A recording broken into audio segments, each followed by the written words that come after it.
Shu mashinani ko'rib nima gap esimga keldi aytaymi? O'zini yog'iga o'zi qovurilib yuradi degan gap eshitganmisiz, eshitmaganmisiz? Men endi eshitganman bu gapni. Iraz shu mashinani ko'rib shu gap esimga keldi. Nega unaqa deyishingiz mumkin? Ani o'zi nomi Cobalt. Lekin o'zimizda ishlab chiqariladigan mashinaning bir ikkita funksiyasi qo'shib qo'yiladi. Iraz bo'ldi, uje Cobalt Premium. Misol uchun tayyor ruli knopkalari bilan chiqyapti. Buni bizga misol uchun o'zimizga alohida qo'ydirishlarning hojati qolmadi. Monitori, trackerlarning monitori. Takoy yomon emas, takoy yaxshi sensor. Buni ko'rmoqchingiz mumkin. Qaytaramiz, o'chiramiz, CarPlay'lari bor. Bu yerda tablosini ham ko'rmoqchingiz mumkin. Tablosi ham Tracker 2. Tracker 1 da adashmasam shunaqa. Mashina yengil.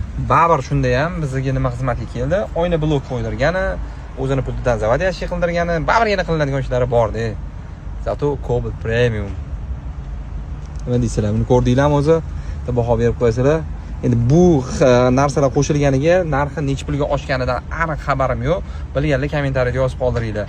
Menimcha o'zim misol uchun $100, tablosi $100, biraz knopkasiga patolog $50 ketdi. O'zi aslida $250 narsa qo'shilgan. Mashinaning narxini $1000 ga oshirib qo'yishmagan bo'lsa bo'ldi. Bilganlar kommentariyada yozib qoldiringlar.